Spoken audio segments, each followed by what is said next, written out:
बाबा केदारनाथ धाम के खुले कपाट, दर्शन के लिए उमड़े श्रद्धालु। सुबह 6:20 पर खुले कपाट, मंदिर को 45 क्विंटल फूलों से सजाया।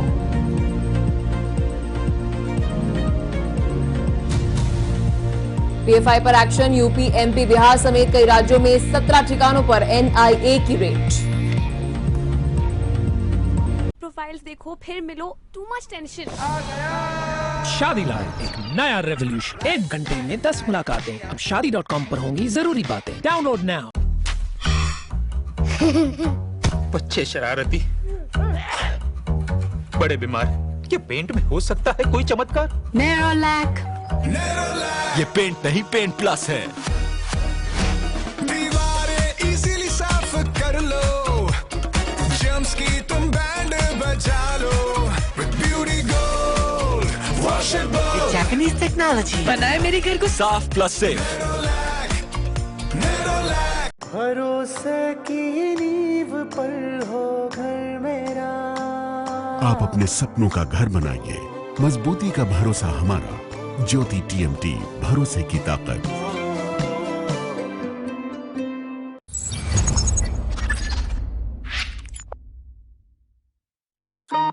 प्रोफाइल्स देखो फिर मिलो, टू मच टेंशन।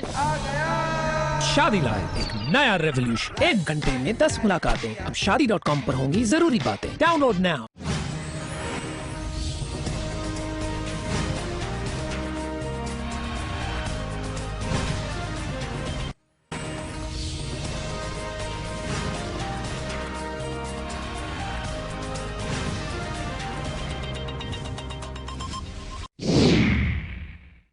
G20 के प्री समिट की लद्दाख में हुई शुरुआत। G20 के लिए पहुंचे विभिन्न देशों के प्रतिनिधि। लद्दाख की पारंपरिक शैली में किया गया भव्य स्वागत।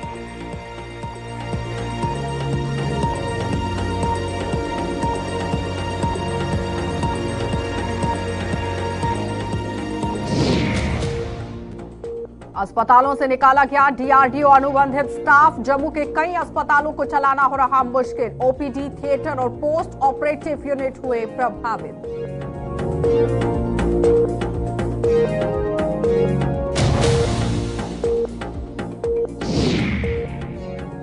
और स्कूली शिक्षा विभाग ने नोटिफाई की ट्रांसफर पॉलिसी। भविष्य में अब ऑनलाइन मोड में किए जाएंगे तबादले। एकेडमिक सेशन के अंत में विभाग प्रक्रिया को देगा अंजाम।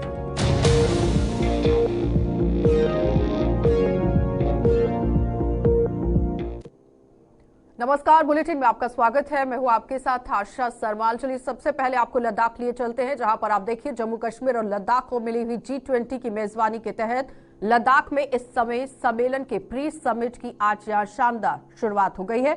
और G20 के आधिकारिक यूथ एंगेजमेंट की ग्रुप Y20 के तहत यहां लेह और लद्दाख में आज से विभिन्न गतिविधियां शुरू हो गई हैं, जिनमें कई देशों के प्रतिनिधि भाग ले रहे हैं। तो लद्दाख के उपराज्यपाल और उनके प्रमुख सचिव इस आयोजन पर पूरी नजर रखे हुए हैं। लेह में आज इन सभी देशों के प्रतिनिधियों ने पहुंचने पर यहां किस तरह से आप देखिए इस पूरे नजारे को देखा है और उनके पहुंचने पर उनका पारंपरिक शैली से स्वागत किया गया। इस पर आप देखिए किस तरह से आज तस्वीरें भी आपको दिखा रहे हैं, क्योंकि काफी समय से लोगों को इस दिन का इंतजार था। तो फिलहाल यहाँ G20 सम्मेलन के लिए प्रतिनिधि लद्दाख के अंदर पहुंच चुके हैं और पारंपरिक तरीके से उनका भव्य स्वागत किया गया है। G20 को मद्देनजर रखते हुए ये पूरा कार्यक्रम यहाँ पर रखा गया था। इसी पर हमारे संवाददाता रिगजिंग नाबग्याल हमारे साथ लद्दाख से जुड़ चुके हैं और उन्हीं से जानेंगे कि आखिर किस तरह से ये पूरा कार्यक्रम वहाँ पर चल रहा है। रिगजिंग, किस तरह से वहाँ पर कार्यक्रम चल रहा है? जी, जैसे कि आपने बताया कि आज जब कुशोक बकुला एयरपोर्ट जब Y20 के जो डेलीगेट्स यहाँ पहुंचे, तो यहाँ पारंपरिक तौर पर यहाँ बढ़िया तौर पे यहाँ स्वागत किया गया। और ठीक उसी तरह यहाँ जो G20 के अंतर्गत जो Y20 के डेलीगेट थे, उनको ट्रांसपोर्टेशन का इंतजाम जो किया था वो ई बसेस और ई इलेक्ट्रिक कार्स में किया गया था, क्योंकि इसको जो कार्बन न्यूट्रल लद्दाख को मद्देनजर रखते हुए ट्रांसपोर्टेशन का इंतजाम भी अच्छी तरह से किया था। और ठीक उसी तरह यहाँ सिक्योरिटी यानी सुरक्षा का इंतजाम भी बहुत यूटी एडमिनिस्ट्रेशन द्वारा किया गया। और यहाँ जब ले एयरपोर्ट पहुंचने के बाद यहाँ फॉरेन गेस्ट को इधर ये बताइए कि आज एडवाइजरी भी जारी की और इसके बाद होटल अपना अपना स्थानों पर ले जाया गया। ठीक हाँ है, जी। उसके बाद चर्चा किन किन मुद्दों को लेकर होगी और कौन कौन लोग लद्दाख से वहां पर शामिल होने वाले हैं कार्यक्रम में इस बैठक के अंदर, क्योंकि बैठक भी तो इसके बाद होनी है।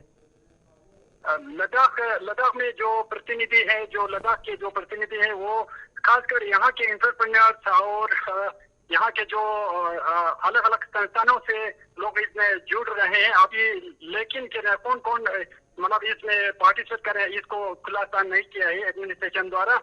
फिर भी यहाँ इनका ये कहना है कि एंटरप्रेन्योर्स यहाँ जितने भी जो एनजीओ से लोग इसमें जुड़ रहे हैं यहाँ के। चलिए रिगजिंग, बहुत बहुत धन्यवाद जुड़ने के लिए। तो फिलहाल आपने देखा कि लद्दाख से आपको खबर दिखा रहे थे, जहां पर आप देखिए किस तरह से G20 सम्मेलन को मद्देनजर रखते हुए प्रतिनिधियों का मंडल जो है वो लद्दाख पहुंच चुका है, लेकिन अलग अलग मुद्दों को लेकर चर्चा भी होगी। आपने देखा कि रिगजिंग का क्या कुछ कहना था कि फिलहाल आधिकारिक तौर पर अभी उनके पास सूचना नहीं पहुंची है कि कौन कौन से लोग बैठक के अंदर शामिल हो रहे हैं, लेकिन फिलहाल यहाँ पर पारंपरिक तौर से स्वागत किया गया है। आगे बढ़ जाते हैं। DRDO द्वारा अनुबंधित हेल्थ स्टाफ की सेवाएं अचानक समाप्त करने से जम्मू शहर के कई अस्पताल खाली हो गए हैं और इन अस्पतालों में आज से हालात खराब हो गए हैं और कई अस्पतालों को चलाना भी मुश्किल हो गया है। तो गांधीनगर स्थित SMGHS अस्पताल में आप देखिए किस तरह से 80% स्टाफ को निकाल दिया गया है। यहाँ पर काफी परेशानियां लोगों को हो रही हैं, जैसे OPD, थिएटर और पोस्ट ऑपरेटिव यूनिट चलाना मुश्किल हो रहा है। इसके अलावा स्टेट कैंसर इंस्टीट्यूट के सभी अनुबंधित कर्मियों को भी बाहर का रास्ता दिखा दिया गया है। मौजूदा समय में यहाँ पर क्या कुछ हालात हैं, सभी अस्पतालों में आप देखिए किस तरह से काम चल रहा है। तीनों अस्पतालों की तस्वीरें आपके सामने, जहां पर MCH अस्पताल की तस्वीर आप देख रहे हैं, बाहर से OPD के लिए लोग पहुंच रहे हैं। GMC अस्पताल की तस्वीर आप देख रहे हैं, काफी परेशानियां वहां पर भी मरीजों को यहां देखनी पड़ रही हैं। और SMGS अस्पताल, जहां पर छोटे बच्चों का इलाज हो रहा है, गर्भवती महिलाएं यहां पर पहुंचती हैं, तो कुल मिलाकर OPD, थिएटर और पोस्ट ऑपरेटिव यूनिट काफी तरीके से प्रभावित हुए हैं। आम लोगों के आरोप ये है कि अस्पताल के अंदर सुविधा नहीं मिल पा रही है क्योंकि डॉक्टर्स की कमी हो चुकी है, जिसकी वजह से परेशानी यहाँ पर झेलनी पड़ रही है। शिल्पा हमारी संवाददाता हमारे साथ जुड़ चुके हैं। शिल्पा, जिस तरह से मरीजों को और तीमारदारों को लेकर बात करें तो बताया जा रहा है कि परेशानी हो रही है, किस तरह से अस्पताल के अंदर काम चल रहा है, क्या वाकई में परेशानी वहां पर आ रही है तीनों अस्पताल के अंदर? क्योंकि MCHS अस्पताल, GMC अस्पताल और SMGS अस्पताल जो कि जम्मू शहर के तीनों बड़े अस्पताल हैं। जी, आपको बता दें कि जिस तरीके से DRDO हॉस्पिटल जो भगवती नगर में है और DRDO कर्मी जो कि कोविड के टाइम पर उन्हें नियुक्त किया गया था और एक अहम रोल जो है उन कर्मी ने निभाया था और अब उन्हें जो है उनकी सेवाओं को समाप्त कर दिया गया है। हालांकि नोटिस जो है वो 19 अप्रैल को निकाला गया था, लेकिन उन्हें जो है वो 24 यानी कि बीते समय उन्हें ये बताया गया कि आपकी सेवाएं जो है वो समाप्त हो चुकी हैं। जिस तरीके से आपने कहा कि हॉस्पिटल से 3 हॉस्पिटल की बात करें तो वहां पर जो है वो कर्मियों की कमी जो है वो नजर आ रही है।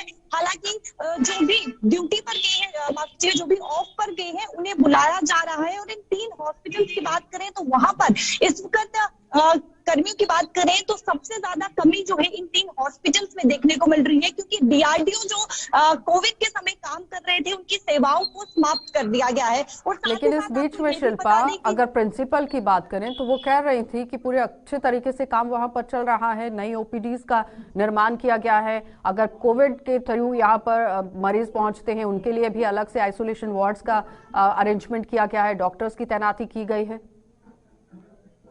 जी, आपको बता दें कि जिस तरीके से कहा तो जा रहा है कि वहां पर सारे अरेंजमेंट्स किए गए हैं, लेकिन जब से इन्हें आपको बता दें कि जिस तरीके से इन्हें निकाला गया है, इनकी सेवाओं को समाप्त कर दिया गया है, तब से इन 3 हॉस्पिटल्स में खलबली देखने को मिल रही है, क्योंकि कर्मियों की यहाँ पर सबसे ज्यादा कमी जो है वो देखने को मिल रही है। और जो भी ऑफ पर गए हैं उन्हें वापस दोबारा जो है वो बुलाया जा रहा है।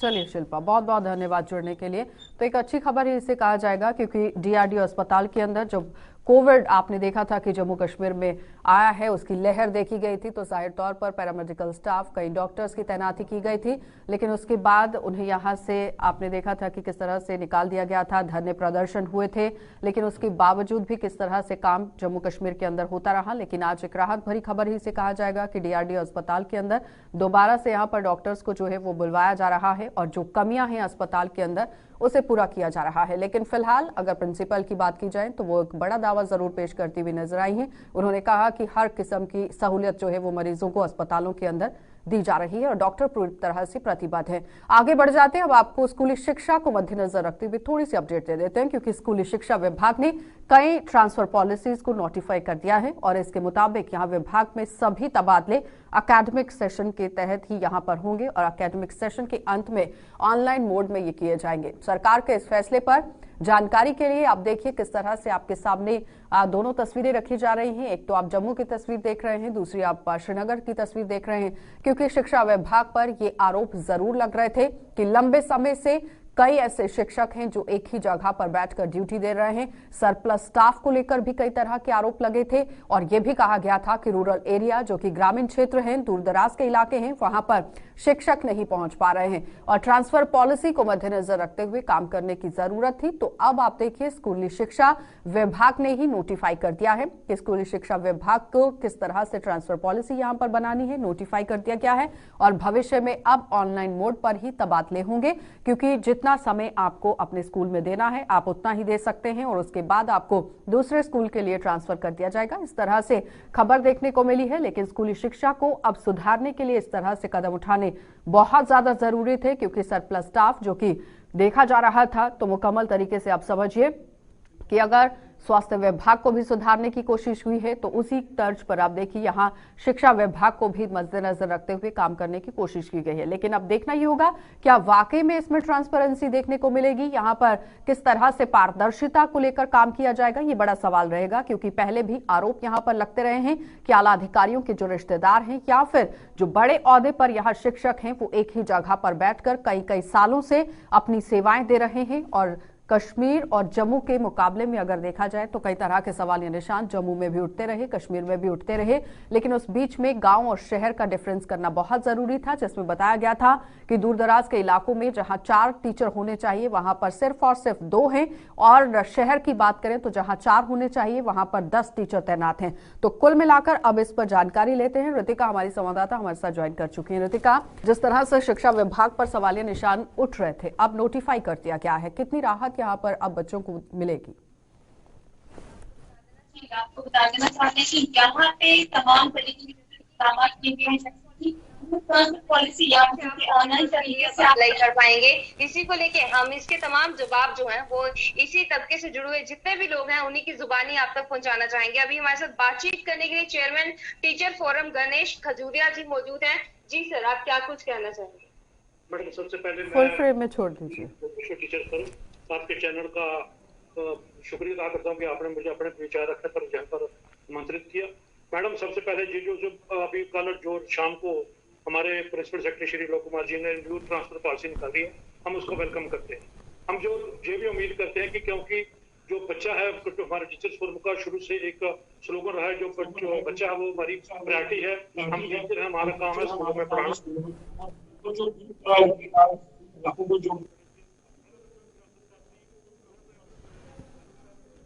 यूनिट्स बनाए गए 1 2 3 4 5, अगर उस यूनिट्स को के मुताबिक अगर ट्रांसफर होंगी, ऑनलाइन होंगी। ऋतिका, सवाल कीजिएगा कि सिर्फ ट्रांसफर पॉलिसी बनाने से कुछ नहीं होगा, क्या लगता है पारदर्शिता तरीके से ट्रांसफर की जाएगी? ट्रांसपेरेंसी को लेकर किस तरह से काम रहेगा? बिल्कुल, हम ये चाहते हैं कि बिल्कुल ट्रांसपेरेंसी चाहिए। जो लोग सिटीज के अंदर पिछले 20-20 सालों से बैठे हुए हैं उनको भी थोड़ा रूरल में, मतलब खासकर उन इलाकों में जब भी जो स्कूलों में पोस्टें खाली पड़ी हैं, जो बच्चे जिनको महरूम रहे हैं, जो बच्चे डिप्राइव रहे हैं एजुकेशन से, जो टीचर काफी 30 सालों से 35 सालों 20 सालों से सिटी के म्युनिसिपल लिमिट्स में काम कर रहे हैं, वो भी रूरल में जाए। और जो लोग हमारी बच्चियां, हमारी छोटी बहनें, हमारे छोटे भाई और जो टीचर लगभग पिछले 10 सालों से रूरल एरिया में दूसरे डिस्ट्रिक्टों में सर्व कर रहे हैं, उनको अपने डिस्ट्रिक्ट में सवाल कीजिए कि जिस तरह से आए दिन आरोप लग रहे थे कि सरप्लस स्टाफ जो है वो देखने को मिल रहा है, तो उसे मद्देनजर रखते हुए ये भी आरोप लग रहे थे कि जो लोग आला अधिकारियों के रिश्तेदार हैं या बड़े रसूखदार लोगों के साथ उनकी जान पहचान है वो काफी लंबे समय से एक ही जगह पर थे, अब उनके साथ किस तरह से निपटा जाएगा? जी सर, इस बायस बिहेवियर को लेकर क्या कहेंगे? मैडम, अगर ये जो ट्रांसफर पॉलिसी बनाई गई है, मुझे लगता है कि इसकी इम्प्लीमेंटेशन, क्योंकि हमारे एलजी साहब की जो स्लोगन है कि एजुकेशन पे प्रायोरिटी होनी चाहिए और हमारे चीफ सेक्रेटरी साहब भी काफी इंटरेस्ट लेते हैं एजुकेशन में, हमारे माननीय सेक्रेटरी साहब डायरेक्टर हमारे कश्मीर और जम्मू काफी इंटरेस्ट ले रहे हैं। मुझे लगता है कि काफी उन्होंने मेहनत से काम किया है और जो लोग इन्फ्लुएंशियल हैं तो जो सरप्लस स्टाफ है, मुझे लगता है इसके बीच में सबको लाया जाएगा। और जो लोग आज तक कभी गांव में नौकरी करने नहीं गए, जो सिटी में अंदर रहे हैं, वो भी गांव के जाकर नौकरी करेंगे और मुझे पूरी उम्मीद है कि इसकी इम्प्लीमेंटेशन होगी। चलिए, यहाँ से एक चीज क्लियर होती है कि यहाँ पे एक जस्टिस होगी उन तमाम बच्चों के साथ, टीचर्स के साथ जो एक लंबे अर्से से अपनी। बहुत बहुत धन्यवाद रितिका जुड़ने के लिए। तो फिलहाल आपने देखा कि अब यहाँ पर सवाल ये उठ रहा है कि ट्रांसपेरेंसी को लेकर किस तरह से काम किया जाएगा, और सबसे बड़ी बात कि यहाँ जस्टिस किस तरह से किया जाएगा, क्योंकि सरप्लस स्टाफ को लेकर भी आरोप लग रहे थे।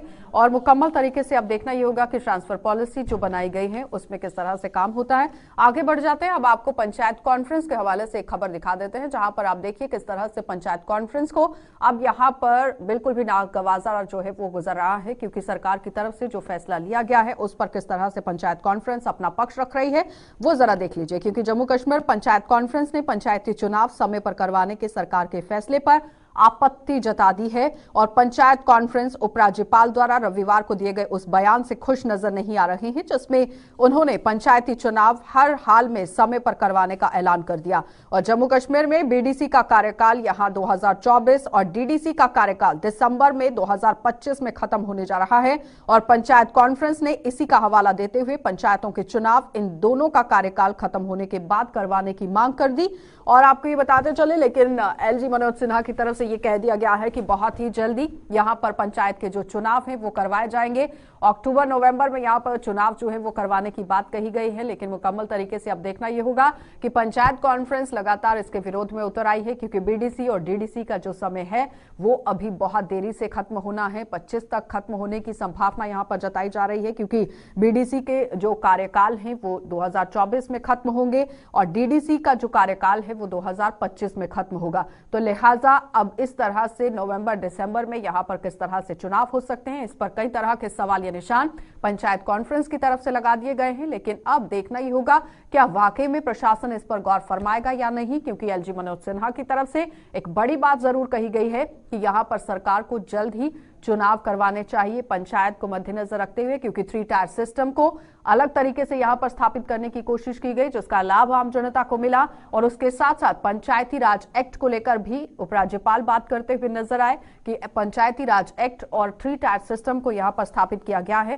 काफी तरीके से काम जो है वो किया गया है, लेकिन जमीनी हकीकत क्या है, पंचायत कॉन्फ्रेंस के ही चेयरमैन है अनिल शर्मा हमारे साथ ज्वाइन कर चुके हैं। अनिल जी, जिस तरह से एक बड़ा बयान जारी किया गया कि बहुत ही जल्द पंचायत को लेकर चुनाव यहां पर करवाए जाएंगे, लेकिन अब पंचायत कॉन्फ्रेंस इसके विरोध में उतर आई है, क्या कहेंगे? पंचायत कॉन्फ्रेंस जो है वो विरोध में, चुनाव के विरोध में कभी नहीं है। पंचायत कॉन्फ्रेंस का ये कहना है कि हमारा यही मौक़िफ़ है कि जम्मू कश्मीर के अंदर 3 टायर सिस्टम जो है स्थापित किया गया। ये सिस्टम जो है आदरणीय प्रधानमंत्री जी की वजह से जो है, आदरणीय होम मिनिस्टर साहब की वजह से जहां पे काबिज हुआ, और हमारा सिर्फ यही कहना था कि जम्मू कश्मीर के अंदर पंचायत की डेमोक्रेसी जो है उसको मजबूत किया जाए। हमारे जो टर्म है वो दिसंबर 2023 तक हमारी टर्म जो है वो अभी है, और उसके बाद चुनाव जो है, चुनाव के लिए भी हम लोग तैयार हैं। लेकिन हमारा ये कहना था कि डीडीसी के चुनाव, अगर आप कहते हैं कि 73rd अमेंडमेंट जम्मू कश्मीर के अंदर इन टोटो विद ऑल प्रोविजन जो है वो इनकॉर्पोरेट हो चुकी है, जहां इंप्लीमेंट हो चुकी है, अगर हो चुकी है तो 73rd अमेंडमेंट का एक्ट ये कहता है, उसके प्रोविजन ये कहते हैं कि 5 डे के अंदर 3 टायर सिस्टम के चुनाव होने चाहिए और एक मीटिंग होनी चाहिए। अगर जो चुनाव पंचायतों के हमारे अभी करवाते हैं तो डीडीसी की टर्म जो है 2025 दिसंबर तक है, और बीडीसी की ब्लॉक डेवलपमेंट काउंसिल की टर्म जो है 2024 दिसंबर तक है। तो ये कैसे मुमकिन हो पाएगा? लेकिन कल आपने देखा कि उपराज्यपाल क्या कह रहे थे, क्योंकि वो पल्ली के अंदर पहुंचे थे और एक उदाहरण के तौर पर उन्होंने पल्ली को पेश भी किया, और उसके बाद उन्होंने कहा कि पंचायतों के चुनाव भी जल्द होने चाहिए। 3 टायर सिस्टम को बहुत अच्छे से यहाँ पर इंप्लीमेंट किया गया है। पंचायती राज एक्ट को लेकर वो बात करते नजर आए। देखिए, कल नेशनल पंचायती राज डे था। कल हम भी वहां पे थे, पल्ली में हम भी थे। जब हमारे महामहिम उपराज्यपाल जी ने जे अल्फाज कहे तो हम भी सुन रहे थे। उन्होंने ये कहा कि इलेक्शन टाइम पे होंगे। टाइम पे कहने का उनका ये भी तात्पर्य हो सकता है, ये भी मतलब निकाल सकते हैं हम लोग कि first tier, second tier, third tier के इलेक्शन टाइम पे होंगे। मतलब कि को इकट्ठे भी करवा सकते हैं और पंचायतों को एक्सटेंशन भी दी जा सकती है 2024 एंडिंग तक, और इकट्ठे चुनाव एक ही वक्त पे जो है हो सकते हैं, इसके महीने निकाले जा सकते हैं। लेकिन हमारा सिर्फ यही कहना है कि ऑल जम्मू और कश्मीर पंचायत कॉन्फ्रेंस, हमारी पूरी टीम, हम लोग पंचायतों के इलेक्शन के हक में है। कभी भी इलेक्शन हो, ये फैसला स्टेट इलेक्शन कमीशन को करना है। ये फैसला ना तो हमें करना है, ना हमारे महामहिम उपराज्यपाल है उनको करना है। तो कभी भी इलेक्शन ऐलान करवाएं, हम लोग तैयार हैं। जम्मू कश्मीर के अंदर काफी लोग जो है, अच्छे अच्छे लोग जो है इस बार इलेक्शन में हिस्सा लेंगे, और हम आपके माध्यम से ये भी अपील करेंगे अवाम से कि अच्छे लोग चुनकर आगे आए ताकि लोगों की खिदमत जो है वो हो पाए। तो इसलिए तो फिर विरोध किस बात को लेकर अनिल जी, विरोध किस बात को लेकर? क्योंकि पंचायती चुनाव को लेकर बात हुई है, स्थानीय निकाय चुनावों को लेकर बात हुई है, और उसके बाद लोकसभा के चुनाव भी हैं। देखिए, हमारा विरोध इसमें कोई नहीं है। हमारा सिर्फ ये कहना है कि पंचायत के इलेक्शन जो है वो एक ही वक्त पे तीनों टायरों के करवाए जाएं, first year, second year, third year के। हमारा सिर्फ ये कहना है, हमारा इसके अलावा और कुछ कहना नहीं है। कोई विरोध किसी बात का नहीं है। हम सिर्फ ये कह रहे हैं कि 73rd अमेंडमेंट अगर लागू हुआ है तो 45 दिन के इलेक्शन, 45 दिन के अंदर इलेक्शन तीनों टायरों के हो जाने चाहिए। ये हमारा एक्ट कहता है, ये 73rd के प्रोविजन जो है वो कहते हैं, तो उसकी वायलेशन नहीं होनी चाहिए। हमारा सिर्फ ये मत। चलिए अनिल जी, बहुत बहुत धन्यवाद जुड़ने के लिए। तो फिलहाल आपने देखा कि पंचायत कॉन्फ्रेंस के ही चेयरमैन हमारे साथ जुड़े हुए थे, जो बता रहे हैं कि 3 टायर के जो चुनाव है वो 45 दिनों के अंदर हो जाने चाहिए। चुनावों को लेकर वो विरोध नहीं कर रहे हैं, लेकिन वो चाहते हैं कि बीडीसी डीडीसी को किस तरह से अपना कार्यकाल पूरा करना है। 25 तक वो कार्यकाल पूरा हो रहा है, लेकिन फिलहाल अपनी बात उन्होंने सामने रखी। आगे बढ़ जाते हैं, अब आपको डोडा लिए चलेंगे, और डोडा शहर के ही ज्यादातर इलाकों में स्ट्रीट लाइट्स की व्यवस्था ना होने का खामियाजा लोगों को भुगतना पड़ रहा है। और आलम यह है कि जीएमसी अस्पताल की ओर जाने वाले मार्ग पर भी स्ट्रीट लाइट्स का कोई भी अरेंजमेंट देखने को नहीं मिल रहा है। अंधेरा होते ही यहाँ पर आप देखिए किस तरह से लगातार लोग जो है वो गुजरने को काफी मजबूर तो रहते हैं, लेकिन उनके परेशानी भी रहती है, क्योंकि रास्ता यही है तो हाथ को भी हाथ नहीं सुझाई देता है। तो यहाँ पर आप देखिए लापरवाही किस वजह से है, क्यों यहाँ स्ट्रीट लाइट्स अभी तक नहीं लगाई गई हैं, क्योंकि इससे पहले भी म्युनिसिपैलिटी को लेकर खबर जो है वो डोडा से आपको दिखाई गई थी, लेकिन अभी तक इस पर क्यों गौर नहीं फरमाया गया है विभाग की तरफ से, प्रशासन की तरफ से। क्योंकि जैसे ही अंधेरा हो रहा है तो आप देखिए पूरी गली में किस तरह से पूरे रास्ते के अंदर अंधेरा जो है वो पसर गया है। यहाँ पर स्ट्रीट लाइट्स का अरेंजमेंट होना बहुत जरूरी है, क्योंकि रात के समय में लोग इस रास्ते का इस्तेमाल करते हैं, महिलाएं इस रास्ते का इस्तेमाल करती हैं, बच्चियां इस रास्ते का इस्तेमाल करती हैं, लेकिन काम क्यों नहीं हुआ, ये बड़ा सवाल है।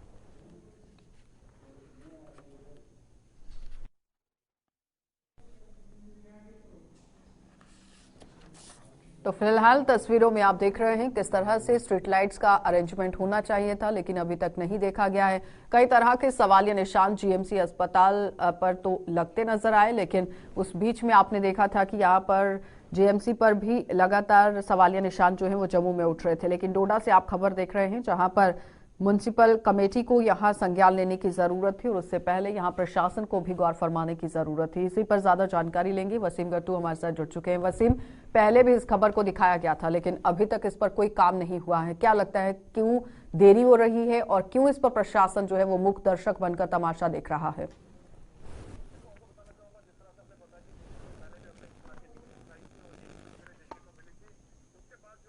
इन लाइटों को जो है मेंटेन किया गया था, मगर आज हम देख रहे हैं कि कल रात की देर रात की ये तस्वीरें हैं। हालात आप देख लीजिए कि गवर्नमेंट मेडिकल कॉलेज के लिए जो रास्ता जाता है, और बड़ी बात इसमें यह है कि गवर्नमेंट मेडिकल कॉलेज के लिए बहुत सारे लोग जब जाते हैं वो हमसे राब्ता करते हैं और यही बताते हैं कि यहाँ पे जो स्ट्रीट लाइट्स लगाई गई थी उनके हालात किस तरह के, कितनी दिक्कत लोगों को आ रही है, और बहुत सारे एक्सीडेंट हुए वहाँ पे, अंधेरा काफी ज्यादा होता है, बहुत सारी परेशानियां जो अलग अलग इलाकों से लोग आते हैं अपना इलाज करने, और गवर्नमेंट मेडिकल कॉलेज जब वो जाना चाहते हैं उनको किस तरह की दिक्कत आती होगी वो अंदाजा आप खुद लगा सकते हैं। बहुत परेशान यहाँ के लोग हैं, यहाँ की सिविल सोसाइटी बहुत परेशान है। वो कुछ दिनों पहले जो मीडिया के सामने आई थी और यही दिक्कत उन्होंने बताई थी कि जल्द से जल्द जो भी दिक्कतें शहर के अंदर है, जो म्युनिसिपल कौंसिल के अंदर जो चीजें आती है उनको जल्द से जल्द ये चीजें करनी चाहिए। मगर हम देख रहे हैं कि लगातार पीछे की तरफ जो है म्युनिसिपल कौंसिल जा रहा है, और आप जानते हैं कि जिस तरह से पिछले कुछ अरसे में यहाँ पे बहुत सारी चोरियां भी हुई, पुलिस को ट्रेस करना बहुत मुश्किल होता है। उस टाइम पुलिस भी अपना काम जरूर कर रही है, उन चोरों को पकड़ने में पुलिस जो है काफी परेशान वो लोग होते हैं उस टाइम, क्योंकि लाइट की बहुत सारी परेशानी उनको रहती है। जो स्ट्रीट लाइट लगनी चाहिए, जो होनी चाहिए वहाँ पे, अब जो इस खबर के बाद जरूर म्युनिसिपल कौंसिल काम करेगी, मगर कुछ दिनों के लिए वो काम होगा, उसके बाद वही तस्वीरें, वही हालात आपको लेकिन शहर के अंदर वसीम, सवाल ही यही है ना, पहले भी खबर दिखाई गई है, उसके बाद भी म्युनिसिपल विभाग नहीं जागा है, प्रशासन नहीं जागा है। क्या किसी बड़े हादसे का इंतजार हो रहा है? उसके बाद यहाँ पर स्ट्रीट लाइट्स जो है वो लगाई जाएंगी। और दूसरी बात यहाँ पर ये कि जिस तरह से म्युनिसिपल विभाग बड़ा दावा पेश करता है कि स्मार्ट सिटी को लेकर काम किया जा रहा है, ग्राउंड तक पहुंचने की कोशिश हो रही है, तो तस्वीरें तो कुछ और ही बयां कर रही है। देखिए, इससे आप साफ तौर पे जाहिर कर सकते हैं उनका एक बहुत बड़ा फेलियर है। इसको हम फेलियर ही बोलेंगे, क्योंकि आपको याद होगा कुछ दिनों पहले मैंने यहाँ की जो एडमिनिस्ट्रेशन है, उनके सीनियर ऑफिसर है, उनसे बातचीत की थी, उनसे समझने की कोशिश की आखिर वजह क्या है। उन्होंने बताया था कि कुछ दिनों के बाद ही आपको सारी चीजें ठीक देखने को मिलेंगी। शहर के अंदर आप देखेंगे सबसे बड़ा फेलियर जो है म्युनिसिपल काउंसिल का है। यहाँ पे आप देखेंगे लगातार ड्रेनेज सिस्टम पे सवाल उठते हैं।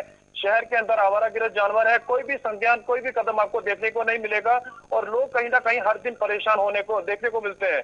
मगर आप देखेंगे कि लाइट को लेके जो परेशानी आज के दिन के हवाले से अगर हम बात करें, आज की डेट में लोग काफी ज्यादा परेशान है। मैंने आपको पहले ही बताया कि यहाँ पे इस चीज को अब देखा जाएगा, कुछ लाइटें जो है ठीक की जाएंगी, उसके बाद वही तस्वीरें, वही हालात देखने को मिलेंगे।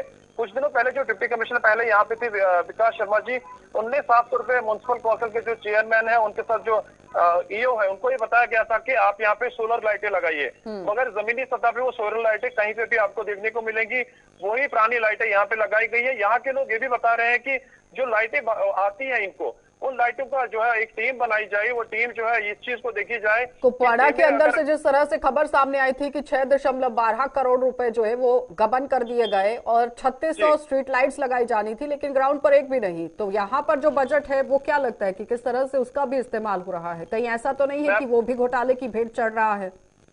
मैं आपको वही चीज बता रहा हूँ कि यहाँ के लोग ये चाहते हैं कि एक टीम बनाई जाए, वो देखे कि ग्राउंड पे कितनी लाइट लगी है और पीछे से कितनी लाइटें, सप्लाई में कितनी लाइटें आई हैं, क्या सारी लाइटें जो है जमीनी सतह पे लगी हुई हैं। यहाँ के लोग अब ये चाहते हैं, क्योंकि लोग बहुत ज्यादा तंग आए हैं, वो यही बता रहे हैं कि एक टीम बनाई, अगर यहाँ पे कोई भी गलतियां इन लोगों को है तो उन पर संज्ञान लेना चाहिए, उन पर कार्रवाई होनी चाहिए जमीनी सतह पे। जी चलिए वसीम, बहुत बहुत धन्यवाद जुड़ने के लिए। तो फिलहाल एक टीम का गठन करने की जरूरत है, उन पर कार्रवाई करने की जरूरत है और ये चेक करने की जरूरत है कि क्या वाकई में स्ट्रीट लाइट्स जो है अगर यहाँ डिपार्टमेंट को दी गई है वो जमीनी सतह पर लगी है या नहीं, या फिर घोटालों की भेंट चढ़ गई है। ये एक बड़ा सवाल यहाँ पर उठ रहा है। और फिलहाल बुलेटिन में इतना ही। देश और दुनिया की खबरों के लिए आप बने रहिए गुलिस्तान न्यूज के साथ।